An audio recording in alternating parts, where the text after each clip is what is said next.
क्रियात्मक समूह या फंक्शनल ग्रुप उपस्थित होने पर किसी कार्बनिक यौगिक का नामकरण किस प्रकार से करते हैं, इसके संबंध में चर्चा करते हैं। यहाँ पर देखिए, अब यह फंक्शनल ग्रुप दो प्रकार से हो सकता है। पहला तो यहाँ पर हैलोजन जो कि प्रेफिक्स के रूप में या पूर्व लग्न के रूप में होता है। इसके अलावा alcohol, aldehyde, ketone, carboxylic acid या single bond, double bond and triple bond, यह सभी सफिक्स के रूप में या अनुलग्न के रूप में होते हैं। अब पूर्व लग्न का मतलब ये हुआ कि इसको एल्केन नाम के पहले जोड़ते हैं, और जब सफिक्स जोड़ते हैं या अनुलग्न जोड़ते हैं तो सफिक्स के लिए क्या होता है, जो भी संगत एल्केन होता है उस संगत एल्केन में से -E हटा देते हैं या -E कर देते हैं, और वहाँ पर जो भी सफिक्स जोड़ना है उस सफिक्स को वहाँ पर जोड़ते हैं। प्रत्येक जो फंक्शनल ग्रुप है या क्रियात्मक समूह है, उस क्रियात्मक समूह के लिए एक सफिक्स होता है। जैसे यहाँ पर अल्कोहल के लिए OL है, एल्डिहाइड के लिए AL है, कीटोन के लिए ONE ओन है, कार्बोक्सिलिक एसिड के लिए ओइक एसिड है, एकल बंध के लिए एन है, डबल बॉन्ड के लिए ईन है और ट्रिपल बॉन्ड के लिए आइन है। तो इसको हमने याद रखना है और इसे संगत एल्केन से यहाँ पर लास्ट का जो ई है उसको हटाते हुए यहाँ पर हमने प्रत्येक सफिक्स को जोड़ देना है, और प्रीफिक्स जो है, जो पूर्व लग्न है, उस पूर्व लग्न को पहले एल्केन के जोड़ना होता है। तो यहाँ पर हेलो एल्केन्स के IUPAC नामकरण की बात करते हैं। यहाँ पर देखिए, दो बातें केवल याद रखना है। सबसे पहली बात, नियम जो इसके पहले थे वही नियम यहाँ पर भी हैं। सबसे पहले ये देख लेना है कि जो हैलोजन ग्रुप है वो हैलोजन ग्रुप सदैव प्रेफिक्स के रूप में होता है, पूर्व लग्न के रूप में होता है। यह क्लोरो हो सकता है, ब्रोमो हो सकता है, आयोडो हो सकता है।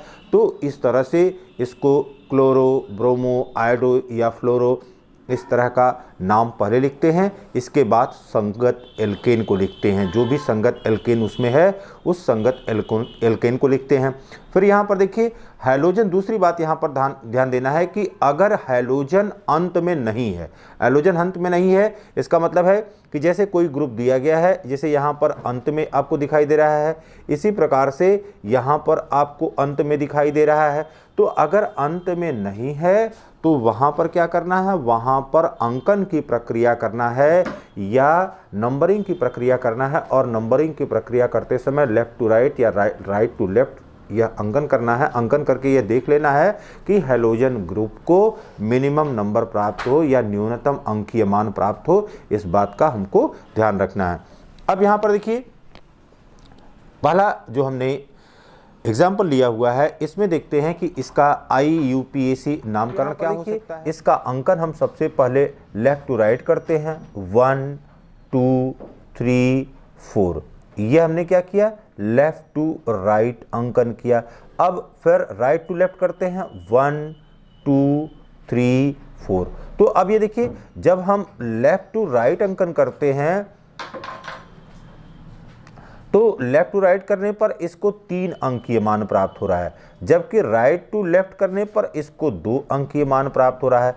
तो 2 मिनिमम है, 2 न्यूनतम है। तो अब ये क्या हो गया, 2 हो गया। अब यहाँ पर फंक्शनल ग्रुप के रूप में क्या है, यहाँ पर यह क्लोरो हो गया, क्लोरो, 2 क्लोरो। फिर देखिए बाबू, अब सीधी श्रृंखला के रूप में या सतत श्रृंखला के रूप में 1 2 3 4 कार्बन है, तो 4 कार्बन के लिए क्या हो जाएगा, 2 क्लोरो, और यह हो गया ब्यूटेन, 2 क्लोरो ब्यूटेन हो गया। फिर देखिए दूसरे एग्जाम्पल में क्या है, अब यहाँ पर क्लोरीन लास्ट में है, तो क्लोरीन लास्ट में है, इसका मतलब ये हो गया कि हमने अंकन यहाँ पर अब 1 2 3 4 इस तरह से हमने अंकन कर लिया। अब यह 1 क्लोरो हो गया, 1 क्लोरो हो गया।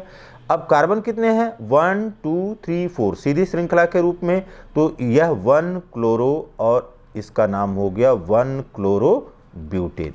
फिर यहाँ पर देखिए यह CH3 CH और यहाँ पर शाखा के रूप में आयोडो दिया गया है, तो ये हो गया 1 2 एंड 3। अगर यहाँ पर करते हैं तो यह 1 2 और 3 हो गया। इसका मतलब दोनों दशा में इस ब्रांच को नंबर 2 मिल रहा है, तो ये हो गया 2 और ये हो गया आयोडो 2 आयोडो। फिर देखिए अब यहाँ पर कार्बन सीधे श्रृंखला में कार्बन परमाणुओं की संख्या 1 2 3 हो गया, तो 2 आयोडो यह क्या हो गया, यह 2 आयोडो प्रोपेन के रूप में हो गया। फिर यहाँ पर देखिए अगर यह अंत में जुड़ा हुआ है तो अब देखिए यह 1 हो गया 2 हो गया 3 हो गया, यह हो गया 1 आयोडो, यह 1 आयोडो, फिर यह 1 आयोडो और ये हो गया प्रोपेन। तो हमने एकदम से याद रखना है कि किस तरह से नंबरिंग करना है, किस तरह से पहले पूर्वलग्न को लिखना है या प्रेफिक्स को लिखना है। अब यहाँ पर देखिए यह CH3Cl है, सीधे यह हो गया क्लोरो और ये हो गया मेथिन, क्लोरो मेथिन।